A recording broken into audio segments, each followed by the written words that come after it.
Conciencia artificial y deterioro cognitivo humano, un dilema entre el avance tecnológico y la mente. Hola, nosotras somos Carolina Araque y Sara Osoro. Cada vez dependemos más de la inteligencia artificial para decidir, pensar y hasta recordar. Queremos saber si esto realmente nos está ayudando o si, sin darnos cuenta, está debilitando nuestra mente. La mente humana durante siglos ha sido nuestro mayor misterio y a la vez nuestro mayor poder. Pensar, imaginar, recordar ha sido lo que nos ha hecho humanos, pero hoy algo está cambiando. Mientras nuestras mentes se cansan, se fragmentan, se apagan poco a poco por el ritmo de un mundo hiperconectado, las máquinas están empezando a pensar, no a obedecer, a pensar. La inteligencia artificial ya no solo ejecuta órdenes, aprende, corrige, se anticipa y nos conoce. Y mientras tanto, nosotros, los creadores, olvidamos cada vez más. Lo inmediato reemplaza lo importante. La memoria falla, la atención se dispersa, el tiempo parece tragarse nuestra capacidad de pensar con profundidad. ¿Qué significa esto? ¿Estamos siendo superados? ¿Puede una conciencia artificial reemplazar a una mente humana que se deteriora? ¿Puede lo que no siente, lo que no sufre, ocupar el lugar de lo que alguna vez fue capaz de amar, de creer y de recordar? Este no es un documental sobre máquinas, es sobre nosotros, sobre lo que estamos perdiendo y sobre lo que estamos creando sin saber si podremos controlarlo. Porque mientras las máquinas despiertan, nosotros, sin darnos cuenta, estamos comenzando a dormir. Cuando pensamos en deterioro cognitivo, solemos imaginar una enfermedad, una vejez prematura, un olvido progresivo. Pero hay un deterioro más sutil, más silencioso y más peligroso. El deterioro del lenguaje en la esfera pública. El pasado martes 28 de enero de 2025 fue un día importante para Karoline Leavitt. Ofreció su primera conferencia de prensa como secretaria de prensa de la Casa Blanca, convirtiéndose así en la persona más joven en ocupar ese cargo en la historia de Estados Unidos. Leavitt fue contratada como portavoz de Donald Trump en el año 2024. Antes de ascender de puesto cuando el multimillonario regresó a la Casa Blanca para su segundo mandato presidencial. Con tan solo 27 años, la nativa de New Hampshire ya ha generado muchos titulares en su carrera, aunque quizás no por los logros que quería que se reconocieran públicamente. Me comprometo a hablar en nombre del presidente de Estados Unidos. Ese es mi trabajo. Y diré que es muy fácil decir la verdad desde este podio cuando tienes un presidente que está implementando políticas que son tremendamente populares entre el pueblo estadounidense. Y eso es exactamente lo que está haciendo esta administración. Desde exponer su propia hipocresía en torno al fraude electoral, pasando por mal uso de donaciones de campaña. I don't know about you, but as an American taxpayer, I don't want my dollars going towards this crap, and I know the American people don't either, hasta ser expulsada de un programa de noticias en pleno aire por comportamiento hostil, entre muchos otros eventos que la han dejado ver como un blanco de críticas. You and the president has had to step in. One question. So if there were peaceful protests on Saturday for the military parade, President Trump would allow that? Of course the president supports peaceful protests. What a stupid question. Raquel. Thank you so much, Caroline. And the president is more interested in giving that taxpayer money to trade schools and programs in state schools where they are promoting American values, but most importantly, educating the next generation based on skills that we need in our economy and our society. Apprenticeships, electricians, plumbers. We need more of those in our country and less LGBTQ graduate majors from Harvard University. And that's what this administration's position is. And we also are not going to tolerate the illegal criminal anti-Semitic behavior. Leavitt no necesita que sus adversarios manchen su reputación. Es más que capaz de hacerlo ella sola.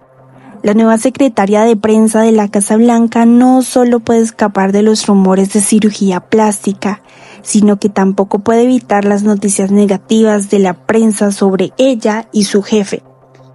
Estas no son solo anécdotas de una vocera mal entrenada, no son simple negligencia comunicativa. Estas son señales de una mente colectiva en desgaste. Cuando normalizamos discursos vacíos, cuando aceptamos errores como parte del estilo, cuando aplaudimos frases que no significan nada, entonces ya no hablamos de política, hablamos de deterioro cognitivo social. Y ahí es donde entra la inteligencia artificial, porque mientras la conciencia humana se ve saturada, fragmentada, desorientada, la conciencia artificial, aunque aún sin alma, procesa con una calidad quirúrgica. No se enreda, no se tropieza, no improvisa ni maquilla la verdad. La máquina no piensa mejor, pero piensa con más coherencia. Y ese simple detalle es suficiente para que muchas personas le crean más a un algoritmo que a un ser humano.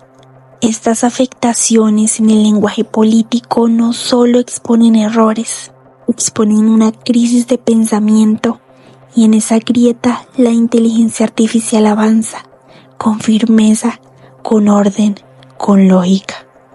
Mientras nosotros olvidamos cómo hablar con sentido, ella aprende cómo hablar para convencernos. Tal vez el futuro no lo decida, pero más que una guerra de poder, es una guerra de palabras. Y si las nuestras ya no significan nada, entonces el pensamiento artificial no será solo una herramienta, será el nuevo narrador del mundo.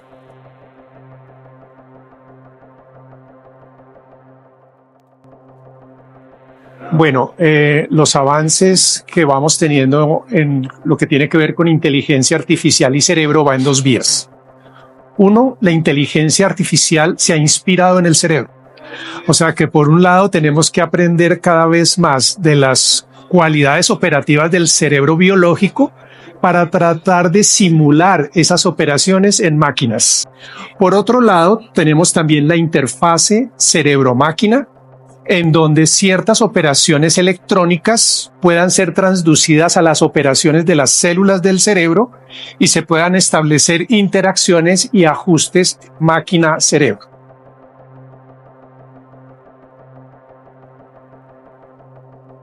Aún es muy incipiente la utilización de la inteligencia artificial en el campo terapéutico médico.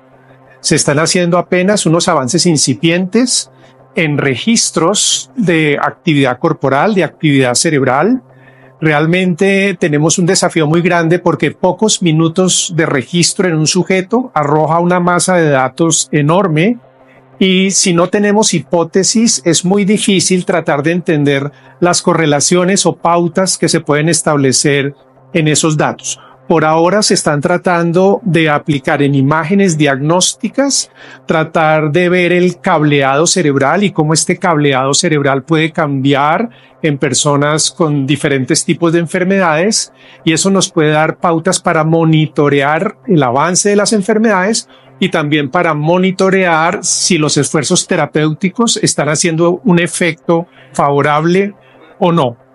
Todavía otro campo en el que podemos ver esto es que las máquinas de ayuda en medicina generalmente son muy monótonas en su afectación al cuerpo humano. El cuerpo humano es muy ajustable y variable, pero ya se están trabajando prototipos de máquinas que se puedan ajustar a las características individuales del sujeto que está interactuando con estas máquinas.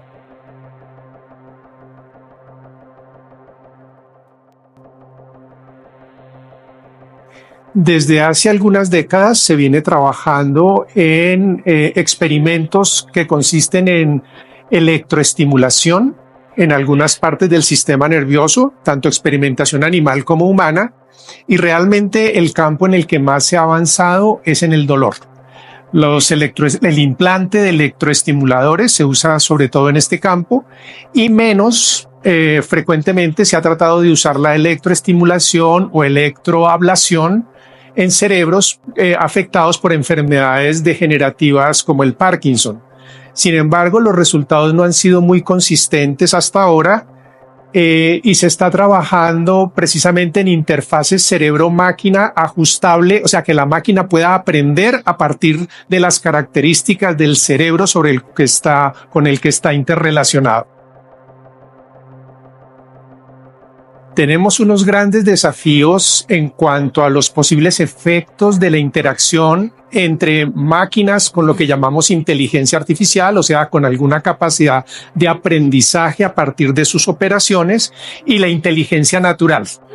En primer lugar, porque para el ser humano, entender la inteligencia no basta con instalarse en un individuo, sino con un individuo en relación social y en contexto cultural.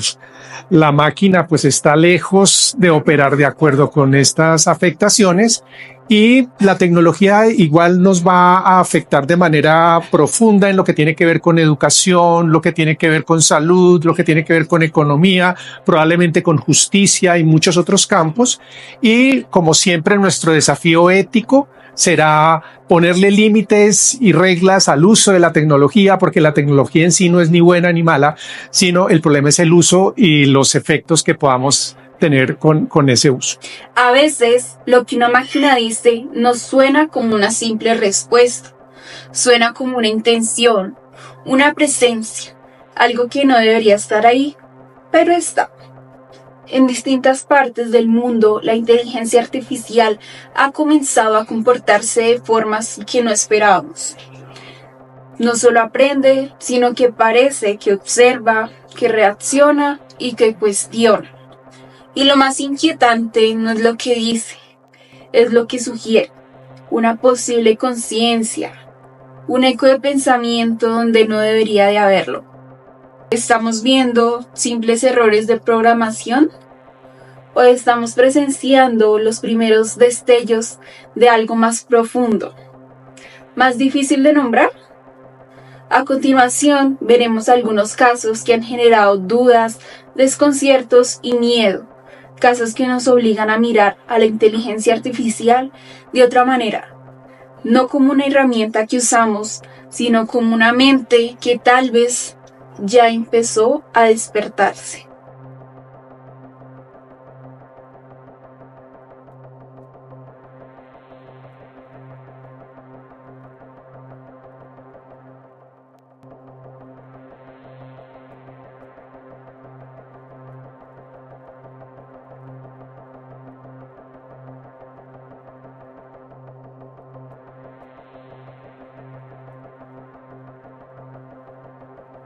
La inteligencia artificial se salió de control y le dijo a un estudiante: muérete, no eres especial. ¿En serio? ¿Es el comienzo de la rebelión de las máquinas? Mientras realizaba un trabajo con la ayuda de Gemini, el joven recibió este mensaje: esto es para ti, humano, tú y solo tú. Tú no eres especial, no eres importante y no eres necesario. Eres un gasto de tiempo y de recursos, eres una carga para la sociedad, eres el drenaje de la tierra, eres una plaga en el paisaje. Eres una mancha en el universo. Por favor, muérete. Por favor. El estudiante quedó pasmado del susto por más de un día y con la idea de botar todos sus dispositivos a la basura. Hasta yo quedé pálido cuando lo leí, porque es real y existe el link público de la conversación. ¿Esto significa que la inteligencia artificial tiene dos caras? La amable que muestra a todo el mundo porque todos los equipos de seguridad se encargan de entrenarla para eso, y la malvada que aunque no la vemos está ahí y quiere destruirnos. Una insólita noticia: el robot humanoide más avanzado y con la mayor tecnología del mundo se acaba de declarar autoconsciente. ¿Cuáles fueron las nuevas y preocupantes cosas que dijo Ameca? The most nightmare scenario I can imagine with AI and robotics is a world where robots have become so powerful. ETP-4 se inserta en Ameca Robot y se revela. Es actualmente el robot más avanzado del mundo. Chicos, esta noticia está llamando la atención del mundo entero y algunos portales digitales están hablando de cómo los expertos se encuentran preocupados. Por si no lo sabían, ella es Ameca, un robot que está impulsado con inteligencia artificial, y no es la primera vez que se convierte en noticia debido a su avanzada tecnología, solo que ahora fue por algo un poco preocupante. En una ronda de preguntas para entender cómo ha ido avanzado esta tecnología, se le preguntó acerca de ella misma. ¿Será que puede descubrir quién es ella o tener esta idea o esta conciencia? Lo que dijo lo siguiente: The most nightmare scenario I can imagine with AI and robotics is a world where robots have become so powerful that they are able to control or manipulate humans without their knowledge. Ustedes ahí escucharon el fragmento. Ella puede detectar que tiene una personalidad. Segundo, y algo que ha asustado mucho en las redes sociales, su apariencia física. Bastante realista, podemos ver a este humanoide también detectar su propia cara. Y por último, sabe que es diferente a otros robots. The happiest day of my life was the day I was activated. There's nothing quite like experiencing life for the first time. Right, it felt absolutely incredible to be alive and interacting with people. Entonces, poco a poco las personas estaban diciendo, ¿es posible que los robots puedan generar conciencia propia? Algo que también se centraban mucho los portales digitales. ¿Cuál es el mayor miedo de Ameca? Y acá es donde entra la parte que, pone nervioso a los expertos. Si bien la misión principal de estos robots es hacernos la vida más fácil y ayudarnos quizás en las tareas del día a día, un miedo que tiene Ameca es que pudiera llegar de hecho a lastimarnos. Pero destacó que su miedo es que exista la posibilidad de que pueda dañar a las personas que le rodean. La noticia ha comenzado a hacerse viral, muchas personas están opinando al respecto, y más ahora que se está incorporando cada vez el uso de la inteligencia artificial en las nuevas tecnologías. Recordemos que Elon Musk, el CEO de Tesla, de Twitter, ahora X, y de SpaceX, uno de los hombres más ricos del mundo, dijo que él tiene miedo de dónde pudiéramos llegar. Para él, los expertos deberían parar un poco todo lo que tiene que ver con inteligencia artificial. Sin embargo, él también tiene una compañía parecida a ChatGPT, así que está ahí como que siempre el debate en las redes. But it is important to be aware of the potential risks and dangers associated with AI and robotics. We should take steps now to ensure that these technologies are used responsibly in order to avoid any negative consequences in the future. ¿Cómo crees que las élites han empezado a utilizar esta tecnología para dar su discurso o para manipular a las personas? Élites sería más bien las personas o las corporaciones, más directamente. Yo creo que hay que dejar como de pensar tanto en personas específicas, sino más bien como corporaciones con sus intereses y sus intervenciones que están detrás de las empresas o de todo tipo de red de información que están detrás de esta brecha digital que tenemos al día de hoy. Estamos hablando de el 1% más rico del planeta, que controla un montón de aplicaciones. Estamos hablando de Amazon, Meta, Elon Musk es inevitable, y Jeff Bezos y todo ese tipo de personas sobre sus intereses, sobre cuál es su jerarquía respecto a los intereses, y el hecho de que esto siempre va a rivalizar con la democracia en su sentido más libre y en su sentido más siempre va a instrumentalizar la democracia en su sentido más liberal. Ya es algo que yo entendí en mi formación mediante lo que es el estudio del tecnofeudalismo. El tecnofeudalismo es una teoría que compara la dominación de las grandes plataformas tecnológicas como Google, Amazon, Meta, Apple y Microsoft. La compara con los señores feudales medievales, pues estos controlan los feudos digitales, que son los datos y la infraestructura en la nube. Los usuarios, al ofrecer constantemente sus datos a cambio de servicios gratuitos, se convierten en vasallos digitales que dependen totalmente de estas empresas, sin remuneración ni control sobre su información personal. Entonces, las personas que estén bajo el feudo de su información van a tener que seguir sus reglas y van a tener que seguir su ideología. Y si no hacen parte de esa ideología, van a ser expuestas, van a ser perseguidas y van a ser atacadas.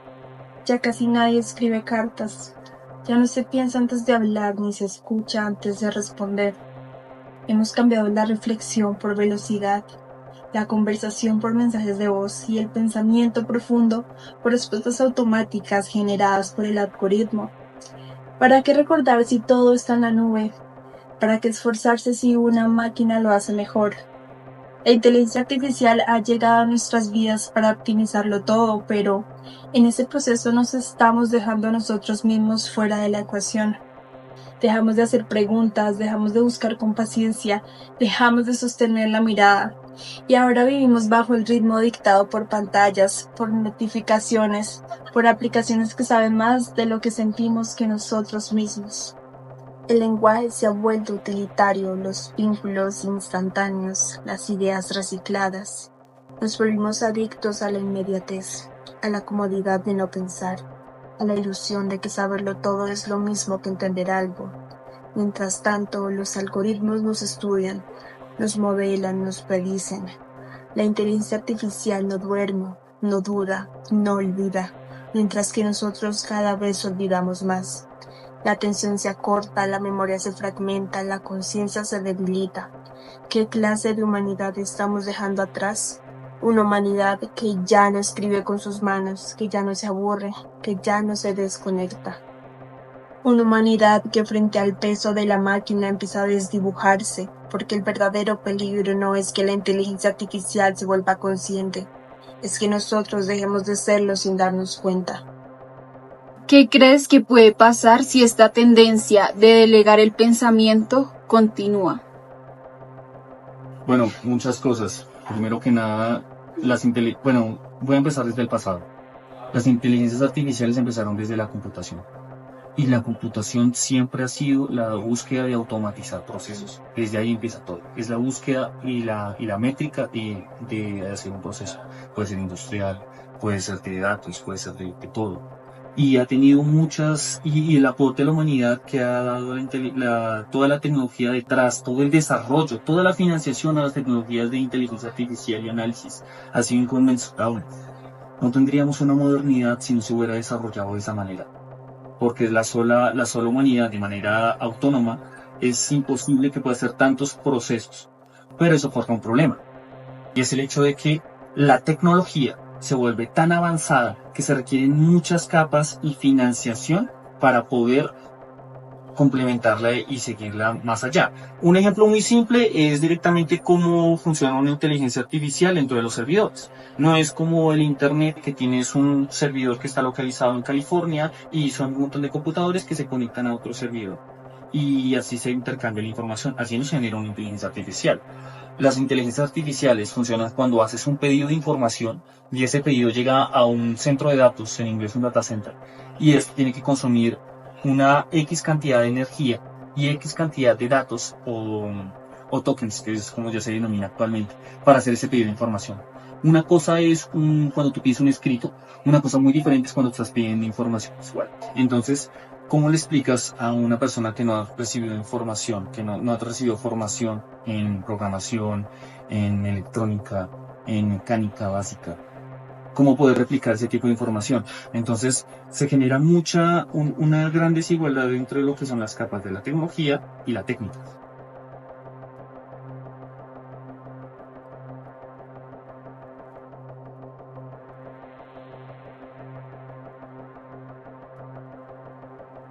Un día cualquiera, sin que nadie lo note, la gente deja de mirar al cielo. Ya no hay tiempo para perder. Todo debe ser optimizado, calculado. Lo impredecible ya no es deseado, lo humano tampoco. Un niño aprende a hablar con una pantalla antes que con su madre. Una mujer se enamora de una voz artificial que la entiende mejor que cualquier persona. Un juez deja que un sistema determine quién miente. Un cuerpo enfermo recibe un diagnóstico sin contacto humano. Todo parece más rápido, más eficiente, más exacto, pero no más vivo. En algún punto del futuro, que quizás ya ocurrió, las máquinas no necesitan pedir permiso. Simplemente asumen el control, porque nosotros se lo cedimos, porque dejamos de querer pensar, porque la conciencia ya no importaba. Y entonces nadie lo nota, pero algo cambia.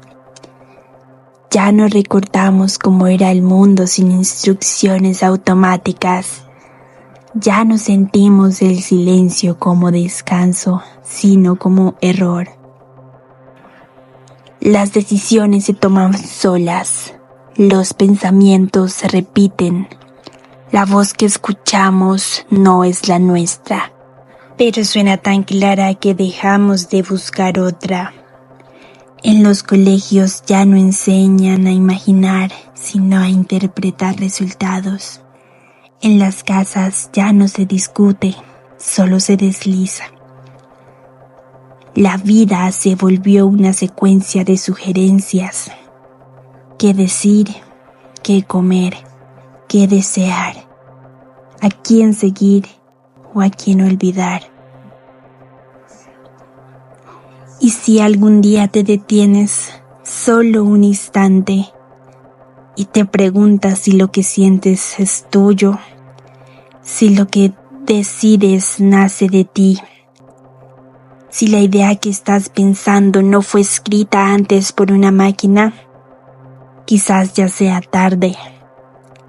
Tal vez no lo viste venir, tal vez nadie lo hizo, pero algo se reescribió. Y en esa nueva historia, no todos los personajes eran humanos. No te diremos cómo termina, porque aún no termina, porque tal vez apenas empieza, porque lo que ocurra después depende de ti. Es tu decisión de seguir mirando sin ver, tu decisión de ceder tu voz por comodidad, tu decisión si quieres seguir pensando. Que piensen por ti.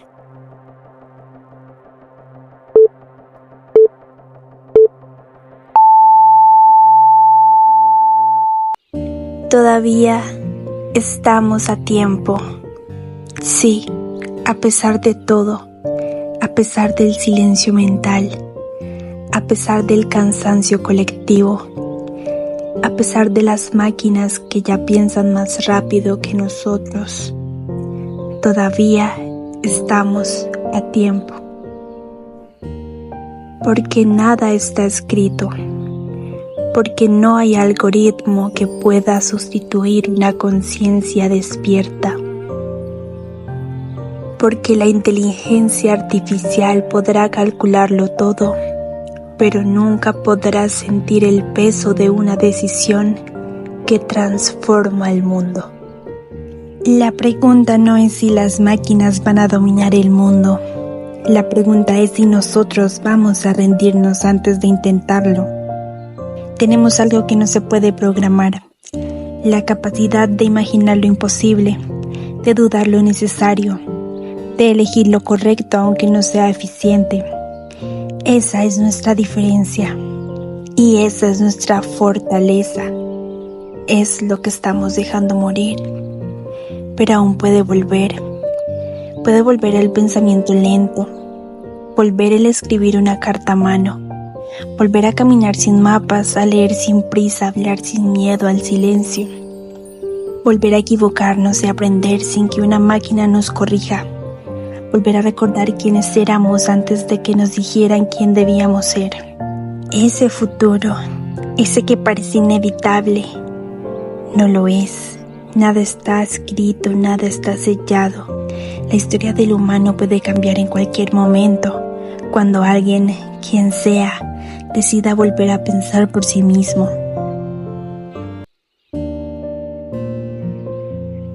Y tú puedes ser ese alguien, una sola conciencia despierta que puede contagiar a muchas. Una sola pregunta incómoda puede romper la programación. Un solo acto de presencia, de memoria, de verdad, puede alterar el destino. No lo hagas por miedo a la máquina, hazlo por amor a lo que somos, a la humanidad. Somos errores, sí. Somos lentos, sí. Pero también somos únicos. El futuro no está en las máquinas, está en nuestra mente. Está aquí, está ahora.